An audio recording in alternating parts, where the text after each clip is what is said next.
अब आपको 18% टैक्स देने की ज़रूरत नहीं है भाई, क्योंकि जो अभी बैठक हुई थी ना, जहां निर्मला सीतारमण ने बोला था कि अगर आपके पास गाड़ी है ना और उस गाड़ी को आप सेल भी कर रहे हैं ना, जैसे आपने 6 लाख रुपए की गाड़ी खरीदी ना, उसको आप सेल भी कर रहे हैं ना, तो आपको 18% टैक्स देना पड़ेगा, चाहे वो आप लॉस में बेचो, चाहे आप प्रॉफिट में बेचो। ठीक है, इस तरीके से निर्मला सीतारमण ने बोला है। और बोलने के बाद जैसे ही मार्केट में उन्होंने बोल दिया ना, तो उसके बाद न्यूज चैनल वालों ने कुछ अलग ही बना दिया इस पे। आप पहले इस वीडियो को देखो, फिर मैं आपको बताता हूं। 2014 में कार खरीदी, कितने में खरीदी? मान लीजिए आपने 6 लाख में कार खरीदी, ठीक है भाई, नई गाड़ी आप लेकर आए।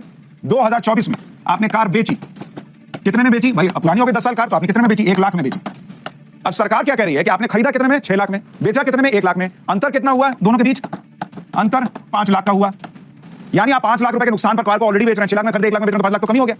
अब सरकार कह रही है कि ये जो डिफरेंस है 5 लाख का, इस पे 18% तुम टैक्स भरो, बेच रहे हो तो। पब्लिक कह रही है कि ऐसे ही हम नुकसान में बेच रहे हैं, अब उस पर 18% टैक्स, यानी 5 लाख का आप 18% निकालिएगा, 5 लाख का 18%, तो वो कितना बैठेगा बॉस? 90,000 रुपया। 90,000 रुपया में टैक्स चला जाएगा सरकार को। देखो, इनने बोला है कि 6 लाख रुपए की अगर आपने गाड़ी खरीदी ना, और उसको अगर आप पुरानी होने के बाद उसको मार्केट में बेचोगे, तो वो पुरानी गाड़ी ऑफकोर्स है ना कि 1 लाख में जाएगी, क्योंकि बहुत मार्जिन गिर जाता है। जब मार्जिन गिर जाता है ना, तो उसके बीच में जो 5 लाख रुपए का लॉस हो रहा है ना, तो उस लॉस पे आपको 18% टैक्स देना पड़ेगा। जब आप 18% टैक्स दोगे ना, तो वो 90,000 रुपये टैक्स आएगा। तो 90,000 रुपये टैक्स आपको पहले देना पड़ेगा, और 1 लाख रुपए की आपने गाड़ी को सेल किया, तो आपका जो मार्केट में गाड़ी की वैल्यू हुई ना, वो खाली 10,000 रुपये हुई। इस तरीके से बता रहा है। लेकिन भाई ऐसा नहीं है। देखो, टैक्स तो आपको 18% देना पड़ेगा। अब फर्क इतना आ रहा है कि आपको डायरेक्ट देना है कि इनडायरेक्ट देना है। ठीक है, जो निर्मला सीतारमण ने बोला है ना, इनने बोल तो डायरेक्ट दिया है, लेकिन आपको डायरेक्ट टैक्स नहीं देना पड़ेगा। जैसे कि मैं हूं और आप हो, अगर आपकी गाड़ी मैं खरीदूंगा ना, तो मुझे ना तो 18% टैक्स देना पड़ेगा, लॉस में मैं गाड़ी खरीद रहा हूं तो, ठीक है, मुझे नहीं देना पड़ेगा टैक्स। लेकिन ये टैक्स किसको देना पड़ेगा ना, कि जो डीलर होते हैं ना, बड़े बड़े डीलर रहते हैं, वो क्या करते हैं, पुरानी गाड़ी को पहले खरीदते हैं, फिर उसको सेल करते हैं। ठीक है, तो उनको भाई टैक्स देना पड़ेगा 18%। चाहे वो लॉस में बेचे तो भी उनको 18% देना पड़ेगा, चाहे वो प्रॉफिट में बेचे ना, तो भी उनको टैक्स देना पड़ेगा। अब एक अंदाजा है कि उन लोगों को अगर टैक्स देना पड़ेगा ना, तो कभी भी है ना, जो मार्केट में बिजनेसमैन होता है ना, वो कभी भी खुद के जेब से टैक्स नहीं देता है। वो किस पे पटकता है? लोगों पे। जो खरीदने आएंगे ना, तो उस पे वो क्या करेगा, 18% जीएसटी पहले ही कर देगा कि भाई आपको 18% जीएसटी है ना, उसको पहले ही भरना पड़ेगा।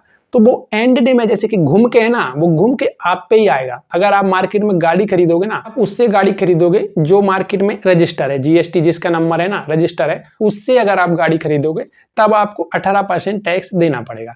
लेकिन अगर आपको पुरानी गाड़ी खरीदना है ना, जिस पे आपको 18% टैक्स नहीं देना पड़ेगा, वो क्या तरीका है कि आप डायरेक्ट गाड़ी खरीदो। जैसे कि किसी ग्राहक से ना, उससे आप डायरेक्ट गाड़ी खरीदो या डायरेक्ट गाड़ी बेचो, तो आपको 18% टैक्स नहीं देना पड़ेगा, और ये टैक्स की चोरी भी नहीं होगी। क्योंकि जो निर्मला सीतारमण ने बोला है ना, वो खाली उनके लिए बताया कि जो गाड़ी को सेल करते हैं और गाड़ी को बाय करते हैं, उनका एक बिजनेस है, उन पे खाली 18% टैक्स लगाया है। ठीक है, और एक और टैक्स लगाया है, वो पप्पन पे टैक्स लगाया है। जो नॉर्मल पप्पन है ना, उस पे 5% टैक्स आपको देना पड़ेगा, और जो मिर्ची वाला पप्पन है ना, जिसमें मिर्ची मसाला है ना, उस पे आपको 12% टैक्स देना पड़ेगा। और जो मीठा वाला पप्पन होता है ना, उस पे भाई 18% टैक्स देना पड़ेगा। तो अभी ये तो बात सही है कि भारत की सरकार है ना, ये टैक्स पे ज़्यादा जोर डाल रही और हर चीज़ पे टैक्स लगा रही।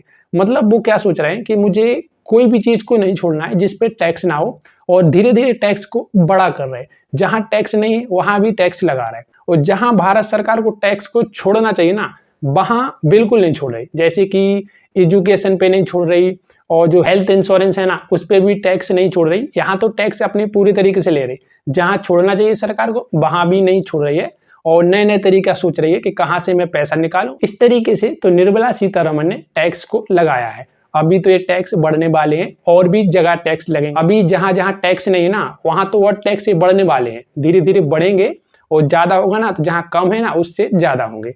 तो इस तरीके से टैक्स लगा रहे हैं।